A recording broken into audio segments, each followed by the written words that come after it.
the Forge of Champions. We're heading towards the finals as DIABOLUS are 1 win away from taking down the highest scoring team in Enclave. And Enclave obviously do want to hang on. They do want to get a spot there at the grand finals and in the group stages of the European Masters. Hello, my name is Jake Hitler Matthews, and I am joined by Celtic Tiger Brennan.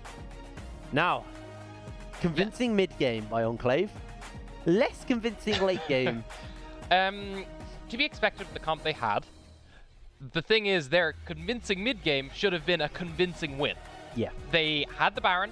They had everything they needed to turn that game into a victory, and they got picked off in the mid lane. They got picked off. They started wasting their Barons like around the play. I say that at the same time, DIABOLUS well to punish them, but it was overextension. They would have been able to group up if they'd just been more patient with it. And from there, it was again DIABOLUS' comp wins in the late game. They got to late game. Now, Tiger, I want to talk adaptation. Specifically, Enclave's adaptation going into this game. Can we talk adaptation instead? Yeah, adaptation. Yeah. That's fine. I would rather use English words. Okay, well, you know. I'm going to say plague again and just play my I'm sick card. But, no, we talked a little bit in the break about the Nocturne. We all weren't a big fan of the Nocturne, if we're going to be completely honest. I love Nocturne as a pick. I think it works really well as the comp. I'm not going to say I'm not a fan of Nocturne. I am not a fan of Monk as Nocturne. I think it failed in the early game to execute. Its mid-game was fine. I think he made some decent calls, but then wasn't able to execute that as the mid-game extended on. Well, we're going through into picks and bans. Enclave take away the Galio off the bat, followed up by the Akali coming through from DIABOLUS. Let's see what else will be taken away. You're seeing, obviously, the Galio being targeted at Balulu, who, for anyone who didn't tune in game one, we did have a little talk about it. Balulu is a very supportive mid laner, likes to play for the more supportive style, likes the Orianna, likes the Lulu, likes the Galio. Literally those three, by the way. Those are the three that you should be looking at for these guys. And certainly Galio is one of the scariest, which is why you're seeing that taken away. And there's actually something you were saying in the break. You need to take away that Trundle. I'm not sure I agree with it, though, because I don't think it was a failure to play around Trundle. I think it was a failure to play around NG. I think you give NG something like Gragas, and he'll have similar performances if you allow him to. I agree. We agree with you completely there. Camille, Trundle taken away. Same with the Varus and DIABOLUS. Looking to ban away their last champion, and it will be their Gragas. So NG not going to get his hands on that. Scared that Monkeys would first pick it, because we also talked in the break about how Sejuani and Gragas are two very good picks for Monkeys. One of them's taken away, so you just pick the other. Yes, and we actually saw the Sejuani banned in the previous game, so Monkeys immediately going, I can play that. Give me that instead of Nocturne, and no true counter as well. Well, I mean, there are counters still, but like Kindred's available. The major counter in the Trundle, the fact that he can just subjugate her. I think Kindred would be really good for NG. I think Kindred would be what I'd be looking at. Wow, it's like you're an analyst or something. Yep. Like this is your job to guess pick bans. Very easy matchup. It's one apiece, by the way. So what are you guessing here before it gets locked? I feel like Balulu could go for the mid lane. You could go for the Orianna or likely the Orianna over the Lulu, but you're wrong. It's the Kai'Sa. So Emtis getting a bit of a carry ADC now.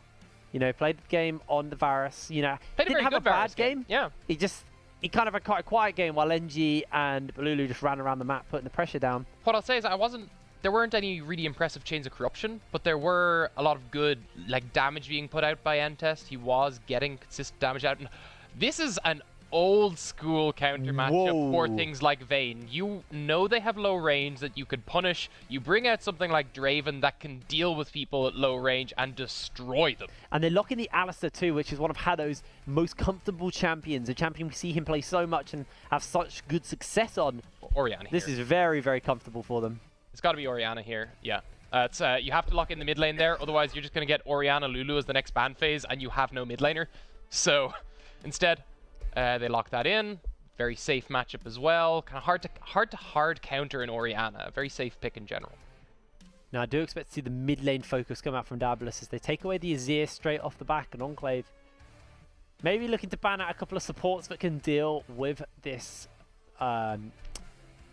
Draven, that's his name. I forgot his name for a second. It's not like I played a load of this champion. Could get rid of things like Tahm Kench. Yeah, the Morgana, the Tahm Kench. Yep.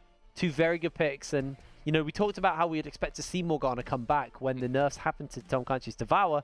So now though, just banning out the Gnar. The other worry for them is that Flaxish is definitely getting the counter pick here. So it's all about what Rift wants to go on, how safe is he going to go with this pick? Because we've seen Rift in other matchups often go for things that are a little less safe. And it's actually the Darius gets banned away just in case he's willing to pick that up. And Flaxish not being super comfortable in that regard, knowing that one of the big punishers of Darius in the Gnar has been taken away. Scared about that, as we do see Enclave look to ban away one last champion. Who is they going to be banning away? I'd actually really like to see the Morgana banning. Yeah, that's smart. I'm such a smart man. What can I say? Tam What Kench can is I still say, available. mate? I think it would actually be really good for Anthrax. Goes for the Braum instead. Has good synergy with Kai'Sa. The reason I lean towards the Tam Kench is, first of all, you have a good hyper carry in the Kai'Sa, but also because you had such a great game with Anthrax roaming around and shutting down the split push previously. I guess now with the split push taken away and on their side, they decided that they don't need that map potential. They just want to really allow MTES to carry. We're going to see what Enclave look to pick in their last pick phase. Going to be the Aurelia, so most likely goes mid for Eren, but we could see Rift pick it up if he wants. Blind Aurelia top would really, really leave me questioning. Even with things risky, like, I would say. Risky is a word, but certainly something more standard the top lane. There's the Cho'Gath, something tanky, much like the Scion, is just very difficult to actually kill. Regardless of what you bring out against it. Flaxish, for example, could go for the Fiora, as you saw in the last game, Rift pickup. Well, counter pick. What are you going to pick into the Cho'Gath, knowing the Nar's banned, knowing the Darius is banned? Do you go a little bit off the wire? You know, Flaxish very big on his Renekton. Been a while since I've seen it, but we did see it at EU Masters. Or he just goes back into the Scion. This time it's the tank versus tank, so probably won't go into that Tiamat. But there is also still an option to him, just because of the fact that Rift does have a pretty decent shove of the Vorpal spikes and, you know, all his AoE abilities he can do. Maybe he does go for the Tiamat still. It would just be a wave clear option at that point as opposed to a trading option. Probably not necessary is what I'd say, as you were saying. So yeah, and you could see that come out either. I think looking at Diabolus' comp though, I think this was a pick going towards Flaxish that was, look, you're not our split pusher, you're not our win condition. We are going to have the exact same win condition because we know we can execute on it. We executed on it in game 1. And this more controlled style is something that we've seen Bloomigan instill in the team, because previously Diabolus were this I want to make flashy plays kind of style, and when those plays didn't work, they seemed to fall apart and they didn't really know what to do with it. Completely revitalized with some real experienced coaching coming in for the team. Well, we have seen the picks, we have seen the bans, and this time I'm liking the look of Enclave's changes to the team, with the fact that they've got this Sejuani. You know, you put Monkas on a more comfortable champion. You've got some really exciting picks with the Aurelia versus the Orianna. Aurelia can really punish Orianna with Orianna's very low mobility. Probably be the cleanse again coming out from the Ori, so as soon as the Duelist Dance connects, you can just break the stun, but she can still stick to you with the double blade surge. So it's, I mean, you talk to me a little bit more about this matchup. What do you expect to see? How does it go? It's something, I mean, Eren previously was a mid laner we expected to play aggressive, and this is a matchup where you are given free reign to do so. You can try punish that Orianna, but we've seen Balulu, even in matchups where you wouldn't expect him to start pulling advantages, can. Yeah. So, in terms of the champions, I agree. I think Aurelia can play up into Orianna's face, can start trying to go for those kills. However, do I trust Eren to do so against Balulu? I'm not sure. I would like to see, for Enclave's sake, for Eren's sake as well, because I believe they knew this Orianna was coming up. They had something planned, and the Aurelia is the pick to do it. Well, the pick has happened. The change has to happen for Enclave if they want any hopes of going to the finals tomorrow versus either Misfits or XL, which would be our game coming up after this.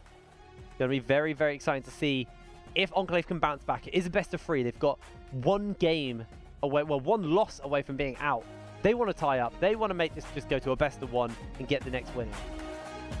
Absolutely, and I'm looking forward to seeing what they can bring out, because you have these more punishing lanes. You have Eren, which is something we were talking about, potentially being able to play further up, and now Monka's on a jungler he's more comfortable on, potentially able to pressure the early game a bit more.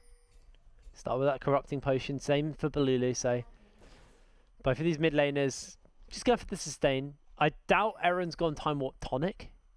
I don't think he really wants to go into Inspiration second. But, I mean, it is still technically an option to him. Is that Grasp of the Undying being shown on our screens right now? Yeah, Balulu's got Grasp? That is a Grasp. That is legitimately a Grasp for Orianna. This is correct, though. Okay, let's slow it down. What that would provide, yeah, it does provide a bit of sustain. it does mean you can play it a bit slower. You can just try to make sure you're not punished by Aaron in the early game. I mean, unfortunately, we can't ask about that, but we're going to pass it over to Orcs, who's actually standing by with an interview. So, Orcs, take it away. Hi, I'm here with Hansen, the coach for Enclave. Just a couple of questions for you. Going into this game too, you're 1-0 down. What did you say to your players in order to reset the mentality for the rest of the series? Like, the thing is, like, this game was in our hand last game. Like, we know what we are on our worst enemies, and we're going into this game, we will just be straight up better than we were last game on that part. Like, we know that for sure that we are the better team if we do the right things. Yeah, and I think that's a fair comment to make. Another thing I want to ask you is you already have secured that EU Masters spot for the play-ins. Do you think that put more pressure on you to be the top team, or do you think that relieved the pressure a bit? In one way, yes, but other way, like, we want to end this as champions. We won the regular season. We want to end up with champions as well at Barcelona. Yeah, and confidence again coming out from Hansen, the coach for Enclave. Back over to you, casters. Thank you. Thank you very much, Orcs. Confidence actually really coming out from Enclave. Yes, they lost last game, but they recognize that they should have won that game. They were ahead. And you know, this is the game. They've picked the fruity picks. They've got that Draven. They've got the Aurelia. Aaron's in a position to carry. Bendy's in a position to carry. Have to make sure he does well with that promises. You actually are seeing Aaron going for a bit of a trade onto Blulu with no mana, but that's a grasp of the Undying Orianna. That's pretty hard, and Monkeys actually is looking to come through, tries to get that damage down with the Winter's Wrath. A couple of auto attacks by Blulu, though, would be enough to actually kill Aaron, so Aaron needs to be very, very careful. Yeah, you can see just the amount of sustain coming through with Corrupting Potion as well. Very difficult to deal with right now. And Aaron, you can see early on, just not able to heavily punish the Orianna here, and Blulu, knowing this matchup well, decided to go for the Grasp of the Undying and has actually out-traded Aurelia consistently up until that point because of it. I mean, the Clockwork Wind-Up, you really can't underestimate that, especially procced with the fact that you now get a Grasp of the Undying proc on there and the healing. Orianna early, her auto attacks can be disgusting to deal with. Yeah, and the big thing is, while, you know, people will often note that, of course, ranged Grasp of the Undying is less healing, less damage. However, the big thing is that any healing at all, especially in the early game, will be noteworthy on someone like Orianna, and you were seeing that in those trades really pay off. And even before that, when they were going for just the basic auto punish, which left Aaron that low in the first place before the engage happened. And I mean, you're seeing the CS lead come through, 32 to 19, as Aaron's just got back to lane to try and catch a couple of minions underneath his tower. It's hard to deal with this Orianna, and seeing Bendy and Haddo now with the push on this Draven Alistair lane, you got that level 4 Alistair, you've got that hard engage, and this is how Draven wants to play. He wants to be running forward at your phase and putting the damage in. And that's what you'd expect, but at the same time, is actually likely going to be at a CS deficit here, potentially focusing so much on making the push work. You weren't seeing those last hits come out, but with this wave, M-Test should be able to shoot ahead in terms of gold. So very nice for him when we're talking about a lane that can be very punishing. Rift taking a bit of damage from the Decimating Smash, does dodge away from the Roar though, but passive will mean he is able to keep himself relatively sustained. As lands himself a silence into the knock-up, and Flaxish just trading away. This was our lane to watch last game. It's a little bit quieter, although Rift... I mean, there's still a lot of heavy trades going on, and if you get Rift to level 6 very soon, you can try to see him go for something more aggressive again, and certainly the junglers as well, potentially able to make a play. Has been spotted out on that ward, but does have the Arctic Assault. Remember, because both of these champions can stack up the stun. It's Flaxish running back and forth. Winter's Wrath is there, and Flaxish looking to get locked up, forced to flash out, runs away, but NG comes over the wall. Rift running low, and it looks like the first blood will get picked up onto NG once again, and Monk is now on the run, flashes into the ultimate. It's going to be yet another kill, a double kill over to NG and Diabolus. That's the start you need. And Monk is starting to feel the pressure of these live stages, I feel, because that's the second time in his early game he's made mistakes like that, and it's cost him. Unfortunately for him, really starting to feel the hurt. Rift is able to teleport back to the lane, quite content. Does now have that feast available, so he can start stacking up a little bit more HP. As Blulu actually maybe looking for something onto Aaron. Not going to get it though. And what I'd like to note as well is last time we saw a 5-kill Trundle come out and NG unable to use that because the Trundle was full tank. This time you are seeing a Kindred who's ahead. And Enclave made a big failure here because they decided to go for a play when they had no vision of where NG is. They had no idea where the Kindred could be. They definitely lose the 2v2 given the health bars. They thought they could kill Flaxish in that time. over-aggression cost them 2 kills, and then this flash. that one hurt. He flashed so hard we went to bot lane. Yeah, you know, just I can't even look at it. Give me Oh, bot no. lane instead. I need to see the brawl. Instead, we had to watch it once more, and that hurt. And that really hurts for Enclave fans. In fact, fans of any of the other 3 teams, unfortunately, because they were all looking at Enclave to win so they can guarantee themselves the EU Master spot. Still obviously available. It is only 2 kills down. Though. Yeah. It is NG, however, with a strong lead. And now, what I want to see from Diabolus, their adaptation from the last game, is use your early advantages to get vision advantages. Push further into the jungle. You have this winning jungle matchup. Use it. Monk is working towards that level 6 as NG is level 7, so a 2-level lead over to NG, who last time on the Trundle, like you said, struggles to carry, but he's on a carry this time. It's his time to pop off as Bendy just gets 1 axe into the back of M-Test. Potentially the most snowbally carry jungler as well, considering if Kindred consistently finds kills, you're consistently finding stacks, turning into this incredibly strong marksman. And I'll be watching him as the game goes forward, because it's Monk is trying to find a way back into the game, but not even level 6 yet. He's going to struggle to make a pick play. It's hard to gank, especially into someone like this Orianna. Does still have that flash. No cleanse available though. That's going to be one of the big things.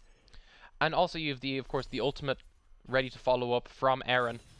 A lot of dashes available to the Aurelia to continue the play, but now it's NG who's hanging around the mid lane. I think hoping that Aaron will go aggressive, but sees once that W comes down, you know Aaron will not be playing up. Looking for the stun into the shockwave. There is a flash available for Aaron. He's going to go back with the blade surge. Still has that flash. Jumps out, but in comes the Vanguard's edge. Aaron's trying to run away. NG finds the kill and is forced to flash to safety. Turret shot goes down onto NG, and it's not enough to shut him down. That's a free kill Kindred. That's really nice for them. They managed to make the play work. Good double flank coming in there, pincering the Aurelia, and Aaron punished. Absolutely perfect stuff. Aaron, he played that as well as he could, to be fair. I mean, yes and no. You saw you starting to play back, knowing that a play was potentially happening, wouldn't giving up the farm, and now it's Diabolus. Bendy's actually getting caught out. Voidseeker in, but the headbutt pulverizes there. Throws down the whirling death from Bendy, but he's low. M-Test forces that killer instinct back as the ultimate connects onto Amphorax, but Bendy's just not joining the fight. Amphorax could be dead, but he's not going to go down for the moment as Enclave are exhausted. A Winter's Wrath. The headbutt pulverize isn't enough. It's gonna be turnaround. He's getting turned onto. M-Test finds the kill, and Bendy, why didn't you join your team? That hurt my brain, hip brain. That was rough. That was unfortunate for Enclave. Diabolus come out with the punish once more, able to turn around these plays, and certainly in the early game, it seems that Diabolus just have the edge. I mean, Bendy just stopped auto-attacking and just started farming. We're going to see this again. Watch Bendy. Yes, he gets chunked out very low, but N-Test had used the Voidseeker defensively. Look, he was so easy to get. This was the full play happening. He goes for the play, realize, in fairness, I don't think it's on Bendy here. At this point, it was the ult failed. You need to turn on to Anthrax. Anthrax gets the flash off. You don't have the damage to finish this play. Yeah, it was an overextension by Monkeys. Give up at that point. You've been exhausted. That's all you can get. Hado goes under, and honestly, we saw this previous game, and we're seeing it again. We've seen it throughout the tournament. When Enclave gets picked off, overextensions from Hado are an issue. And we see it there. He overcommits to a play, and it is Enclave now 4 kills down. We had our concerns that maybe Diabolus were going to be looking a little bit overconfident coming into this game. You know, with the changes to the roster, with the fact that they've got the new coach in. On paper, this is one of the easier games in the grand finals, but they're actually playing with a lot of respect, and they know when they can find their punishes, and they've done it so well so far. I mean, sorry, Enclave as well are the top seed. Yes. They were the winning team for champions, so I think calling it the easiest of the finals, I think a lot of people are expecting more from XL. But actually, it's going to be is there. bigger Aaron fight. throws down the Vanguard's edge, looking for that disarm, but yeah, Balulu's just underneath his turret. You can't kill him there. And the point I was going to make is that you can't count out Enclave. I think they were the top team. They consistently showed they were starting to improve above XL, in my opinion. I think maybe Misfits might have been a bit further ahead. But I think that Enclave were still really a team to beat here, and Diabolus showing quite convincingly that they have the tools to do so. I remember Diabolus won the first qualifying tournament as well, so they have one of those major wins under their belt. I mean, I would note that that was a heavily different team with a heavily different style.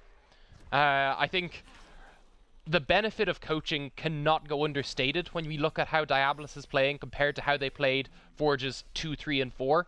We're seeing much more varying strategies, much better drafts, much more different ways of playing the comps. And they're able to execute in the early games. Maybe they lost in the mid-game last time, but certainly that was against a team that really excelled in the mid-game. This time, a team that might struggle a bit more coming out from Enclave. And still, the winning early game going over to Diabolus. Even get 2 charges on that Rift turret as well. Really unfortunate for the side of Enclave. His first turret goes down, the gold lead extends 4k over to Diabolus, and last game was very, very close at this point. Enclave this time picked himself what we thought was going to be a very exciting team comp, but NG once again has just had his complete run of the map, and Monkeys has just been so slow to react to him, but it's cost him. Yes, and I think this is something we talked about. The jungle pressure early can decide really heavily how these solo lanes go. And while Balulu is getting a lot of solo play off, it realistically, so much more pressure is being applied by NG. By the time Monkeys does come to lanes, NG's always there for the counterplay. Monkeys still in the bush. Voidseeker comes out. Got to keep in mind, Monkeys' passive actually transferred to Hado, so they can see when that happens, so they know that NG's on the way for the counterplay. Exactly what I predicted. Every time Monkeys wants to make a play, NG's in the area. In fact, it looks like more than just NG's in the area. You're seeing the TP come in. Yes, from just MTest rejoining. There's play still available. Looks like Monkeys maybe looking for the disengage, but there's the headbutt pulverize into the Glacial Fissure. Monkeys hanging about. Anthrax running a little bit low, but Hado, he's also burning down. Bendy's still alive, has that whirling death, and the wall is down. MTest hopping forward once again with the Q. It's hot on the chase. Balulu's In here. comes Balulu. There is no answer from Aaron. He is stuck in mid lane. Nobody's going to go down, but this turret is going to be up for siege. And that's fine. Again, Diabolus with the net win, because way more of Monkeys' time was cost. Oh, good whirling death, actually. And this is actually something we've seen from Monkeys historically. This is what we were talking about, where Monkeys is willing to give up a lot of farm to try make plays like that happen. NG is able to farm and make more plays. So certainly Diabolus, much stronger jungle pressure coming out from them once again, and that's led to a 2-level advantage of this Kindred, who already wins that matchup. I also love the fact that NG's built that QSS so he can just kind of cleanse Monkeys. As Aaron looking for the engage, that's going to be the stun. It's does the have that fight Vanguard as death, well. but we've got a teleport coming through from Enclave. Multiple front fighters. Flaxish could get caught out by Aaron, but Aaron just doesn't have the damage. And now it's Monkeys who will get caught out. Does have a flash, but he can't even make it over the wall as NG finds his 4th kill, and Aaron has been cut off away from his base. So he's going to have to run back towards Rift and that Cho'Gath. And I love that from Flaxish, actually flashing in front of the Sejuani. It's like, you can't Arctic Assault away. There is no escape. And stay here. Denies him that, denies him the escape, allows NG to pick up more and more farm, on top of the fact you've basically put all your kills onto Kai'Sa and Kindred. This is perfect for your win condition. You have this double marksman comp, you have supports coming out from pretty much the other 3 players in different ways. Diabolus set to take this mid game. I mean, they're 5k up as it looks like Balulu actually could get caught out. Stun's going to connect. That's going to be the Blade Surge forward, and Rift feasts down to get the kill. And now Flaxish could get caught out, does have Anthrax with him, and this is actually going to be a knock-up going through. Vanguard's edge is still available to Aaron, and NG coming through. He's going to put that damage down. Headbutt over the wall. NG makes his way out, and he will not be joining into the fight as Aaron and the rest of Enclave find their kill and do not get punished. Okay, so that was actually a very split fight. I think Diabolus should have probably tried to disengage that earlier, knowing that they couldn't get people in. Once NG was out of there, I'm glad they did, because any further force, and you would have seen the rest of Enclave just collapse from that. That was a mistake we saw Diabolus make previously, where they started to get picked off by Enclave in Game 1. This time, not willing to make those mistakes, going to stay together and just disengage. We see MTest building towards that Guinsoo's Rage Blade as well now, so he's got the Storm Racer, hit that first big power spike. Spendy on the Vampiric Scepter and the Storm Razor, so maybe the Bloodthirster next, second.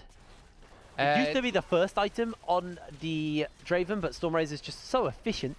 Storm Razor is such a good item. You have to remember this is 8.16. We don't have a Nunu to deal with. We don't have those kind of things, and we don't have a nerfed Storm Razor. So Storm Razor, a very strong item here, allows Kai'Sa to quickly get that Q evolve as well. Well, let's have a little look at the actual state of the map. Drake, not up quite yet.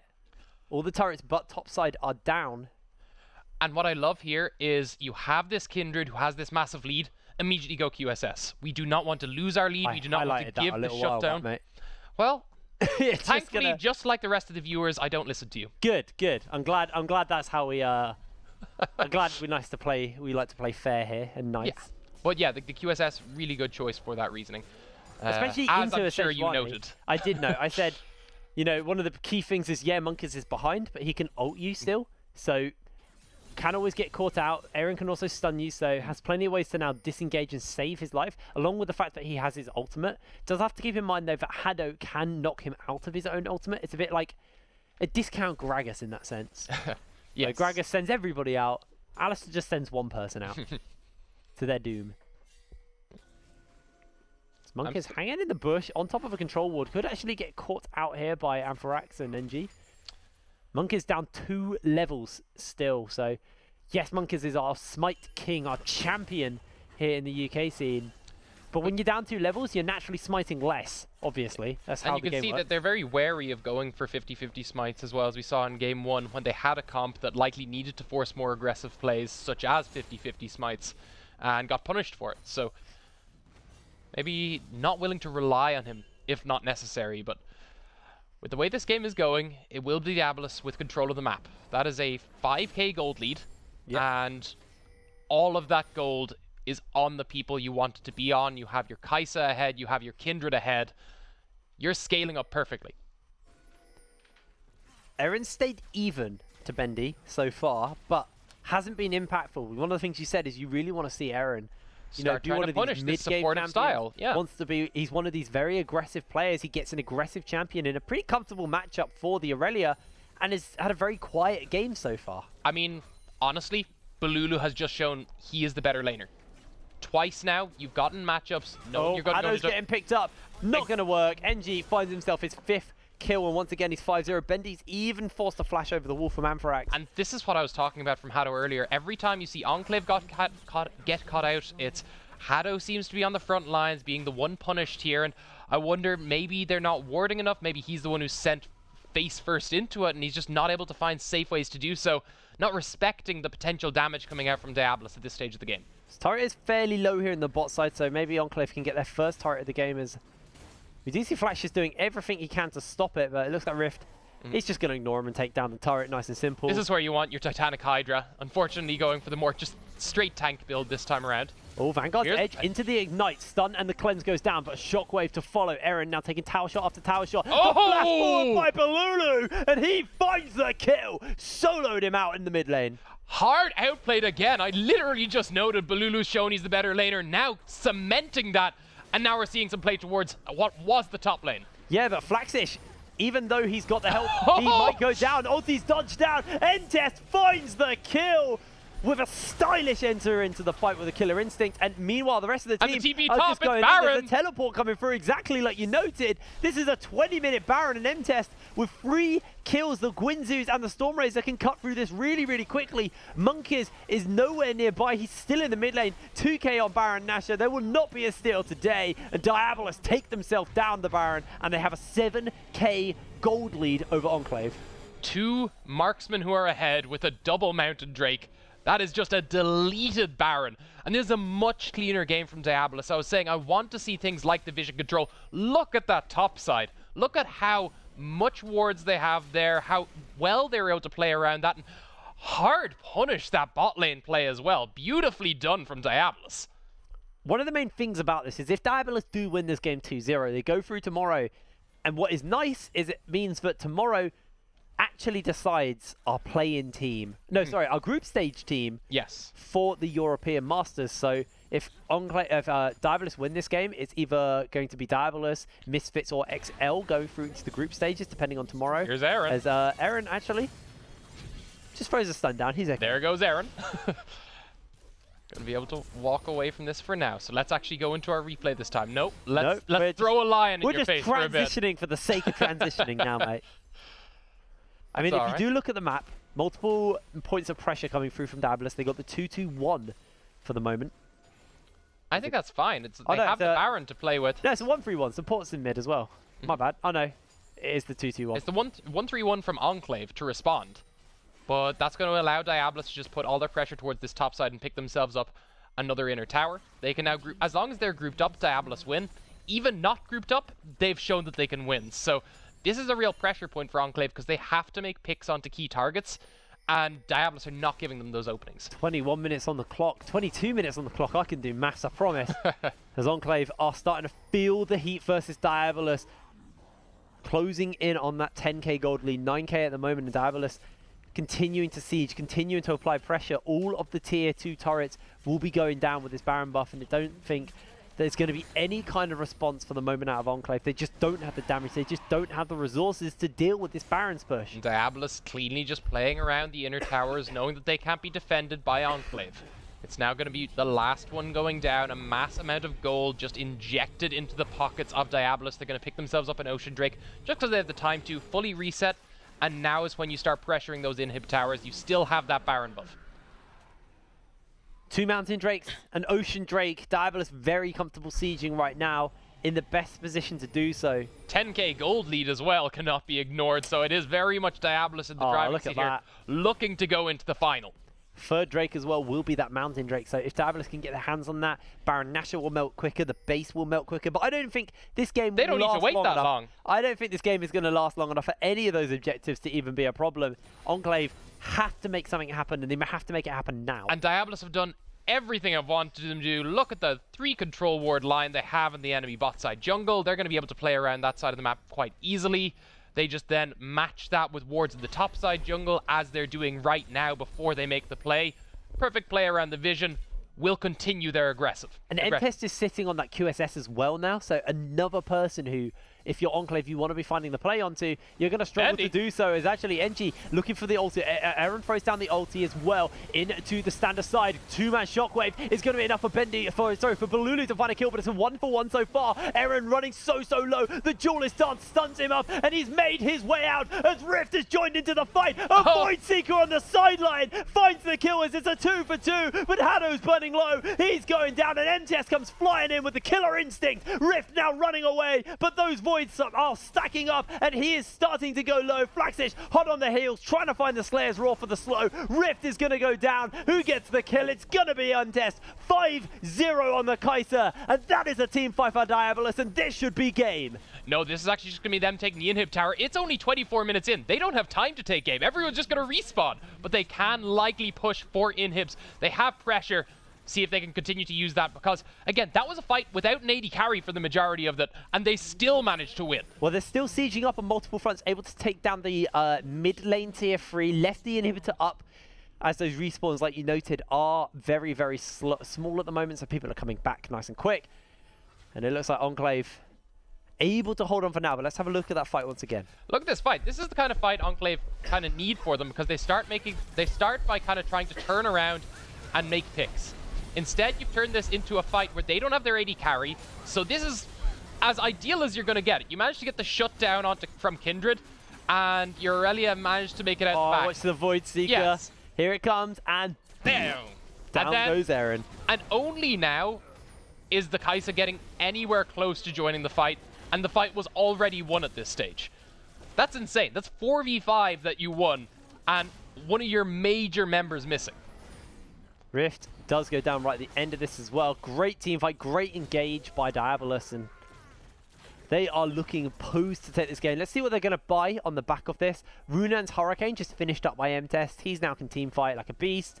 You've got the Black Cleaver. 1.5 minutes till Baron. NG, but yeah, 1.5 minutes till Baron. Drake is also an objective if you really want to stall out for a little bit longer. Drake is also an objective. Drake is an objective, but it's a Mountain Drake. And that's a 4-man shockwave into the ulti. And they're going to put everything down, but that's going to be Entest able to find one as the Whirling Death is there, but it's a 2 for none. Make it a 3 for none. It's a double kill onto Baloo. NG's alive. A triple kill onto the Orianna. Make it a quadra kill. And DIABOLUS are looking to go to finals. They are looking strong, and this is game. And that was clean play. That's what we've been waiting to see from DIABOLUS the whole way through Forge of Champions. They bring it out in the playoffs with this strong roster, with the proper coaching behind them. DIABOLUS now looking like a finals, potentially top UK team. This is a perfect showing from DIABOLUS. Game 1 a little bit shaky, but they turn around, and Game 2 is absolutely dominant, and DIABOLUS are the first team to make it to the Grand Finals. here at the Forge of Champions. Very impressive. I like how, you know, they had a lot of flashy solo play. That certainly helped them. Specifically, got a note Balulu in the mid lane. Even when put in a matchup that was designed to counter him, finds himself solo kills. So, Balulu, really well played. Even with the Orianna as well, which you wouldn't expect to get those kind of kills. On top of the fact that they followed it up with much, much better strategic play in that second game. I said the Shockwaves last game weren't quite so impactful. There were a couple of good ones. He just closes out with a 4-man Shockwave. And a quadra kill. And a quadra kill. I mean, 4 people he gets in the Shockwave. He earns those 4 kills. Yeah, I mean... Shame it's not the Penta, but... I mean, you can't argue that Guy's Orianna is a force to be reckoned with right now. So I'm really happy seeing this Diabolus show up in this way, and I'm always much happier when previously they've been a team that focused heavily on solo play. They've still kept that little bit of themselves, while also following it up with much, much better strategic play. Great play coming through across the board for Diabolus. This does mean tomorrow now is all to play for that group stages spot at the European Masters. Diabolus are the first team to lock in. Coming up after this, we do have Misfits and XL playing against each other. That game, it's so hard for me to call who's going to win it. It's so close. I mean, going in on form, you'd expect Misfits, but certainly XL going into playoffs, they're often a team that they use that really strong coach they have with Ferndog to suddenly turn around whatever form they've been on. I mean, literally the next game is the ESL Premiership Grand Finals from the beginning of the year. Literally all over again. It's not a best of 5 though, it is a best of 3, but I want to focus a little bit more on Diabolus. We'll talk about the next game on the desk a little bit later. Diabolus, shaky game 1. They were punished by Enclave, there were weaknesses showed, and I'm sure XL and Misfits both were watching very, very close on that game. Now, they need to make sure they shore up the mistakes they made in game 1. But game 2, they just look so solid. I mean, game 2 they did, would be my argument. I feel like, you know, you had Bloomhagen on the side, you had the coach watching, and he went, you had a lead. How did you manage to throw that? I understand their team excels in the mid game, but certainly you should have been putting down vision, avoiding those kind of plays, allowing those kind of plays. And we certainly saw that with the early QSS in game 2. Much better vision control when they had those leads pushing into the enemy jungle. I think they already fixed those weaknesses, so they're now very scary looking towards the finals. This is the Diabolus we saw at the beginning of the year. Well, not the year, sorry. The beginning of the Forge of Champions in qualifying Tournament 1. Just looking so dominant. Able to get themselves that first win under their belt. And now they've got that all-important win that has put them a spot at the Grand Finals tomorrow with that European Masters spot on the line. Yeah. And the winner in the next game now has to play even more if they want to get the win, if they want to get European Masters. Because if Enclave had won this series, the winner of the next game naturally gets either the group stages or play-ins. So literally tomorrow's game would have decided who goes where. But now it's all to play for. Group stages on the line. You've got 3 teams who all are watering at the mouth for this, biting at the bit. And they want this certainly Diabolus, who just missed out in that EU Masters spot last time, are really gunning for it now. And certainly after watching those games, you have to consider that they have the potential to do so. An Enclave were the team that upset them last time. They didn't even make it to the Grand Finals in the live studio for ESL Premiership. It actually was Enclave who upset them and took that spot away from them from Group B. So finally, for the side of Diabolus, they've been able to get themselves that revenge. They've got the sweet taste of revenge, taken themselves a win, and they are one step closer to representing the UK at the European Masters. And as you see, the changes to the roster, the changes to the coaching staff has worked out very, very well for them. Yes, and I'm really liking that. As I said, love seeing that more strategic play. Really feel like they covered a lot of their weaknesses, so we'll be on Misfits and XL to find comps that can exploit whatever few weaknesses were shown. Well, thank you very much for rounding that up for me, Tig. We're going to pass it over to Excoundrel, standing by, ready for the interview. So, Excoundrel, take it away. Thank you very much, guys. I'm here with Coach Extraordinaire, Bloomhagen. Now, I want to ask, because Diabolus coming into finals did not look in the best of places. You had a very short period of time to turn it around. What did you do specifically to ready them for this semi-final? I mean, I think the big problem before I came here was they had no coach, even when they had a coach, you know? So it didn't really do anything, and all they needed was like someone who told them, just do this before games, give them a clear game plan, because they are like talented players, you know? Yeah, they certainly proved that they are talented right here, and against what was our #1 seed team coming into the finals. That first game looked a little bit shaky towards the mid-game. When you came out of that, was the team sort of happy they got with the win? Was it like, oh, we didn't expect to win? Or were they just like, we were playing exactly how we wanted? I think the problem was we had kind of bad lane assignments, so we got caught out of silence, and we talked about that before the game with Nocturne, but I think their like only win condition were Fiora and Ryze, so, and they didn't really like play to the strengths of the comp, so they just got caught in silence and died. Yeah, I think that's kind of what we were saying up there on the desk as well. And now you're making a run for the finals. There is an EU Masters spot in your grabs. You've got your two teams out there in the audience, XL or Misfits. Which of those would you rather face in the finals? I mean, I would rather face XL, because they're my friends and they are the worst team. But I think we will face Misfits. So you think you'll face Misfits. And now, finally, Diabolus are on a run. You've got the momentum. Do you think that you're undisputed, the team that's going to win all of this? Yeah. I like that. Confidence from Blummigan. You wouldn't expect anything less from one of the most confident coaches in the league. Jake, back to you guys. To us, I didn't, you were making notes for the next game. That was a lot of confidence. That was some serious confidence. Earned confidence, I will have to say, because certainly that was a strong showing. And honestly, while the points are boldly made, I do have to agree. I think XL have come into this looking like the shakier team. Yeah. So, looking forward now to this matchup, I'm looking forward to see whether XL can prove Blummigan wrong, or potentially he's very happy to see them do so we can face off against them. I mean, me and Orcs had the pleasure of casting XL winning at the UK Masters over in Summoner 63. And they did look challenged in quite a few of their games. You know, a couple of the players got a little frustrated, you know, as they were getting challenged by a team from Europe as well. So, you know, they have at least got that like extra little bit of experience for playing more on like live recently over someone like Misfits, but I don't expect that to affect Misfits' mental. You know, yeah, they didn't go to Insomnia. Yeah, they didn't play in the finals, and they didn't play on a stage. But XL, you know, they've had that taste. They want to do it again. Yes. They want to be the team that represents the UK, so yeah, it's a hard one to call. Blummigan maybe doesn't agree with me on that. But I mean, I'm still pretty heavily Misfits leading myself. I'm very open to XL. Prove me wrong. Certainly, what I've liked most about XL has been the way they move around the map, the way they seem to know the right calls to make, but seem to make poor positional mistakes. But I would be hoping, looking forward then, that especially looking at a matchup like this, that they've fixed those. They're able to match Misfits, who recently kind of fixed up their communication problems. Yeah, well, I mean, we have so much to talk about coming up tomorrow. We do have MVP. It was told into my ear, but I didn't hear a word of what was said. So we have an MVP. The poll is still ongoing. The poll is still going on. Okay, yeah, cool. The poll is still ongoing. Good stuff. All right, well, I mean, personally, my MVP, it's got to be Balulu. Balulu did an amazing job of punishing Aaron both games. He just outlaned him, like you said. Yes. He literally proved to be the better laner. He hard outlaned him, and then later on was able to fill the niche his team need. Yeah. The only other person I'd consider talking about on Diabolus was NG, who absolutely had amazing early games both times. Yeah. However, wasn't able to use that as well in game 1, and in game 2 played more with his team, so he wasn't as flashy. That's not necessarily a mistake, but certainly it's Balulu who really stood out to me.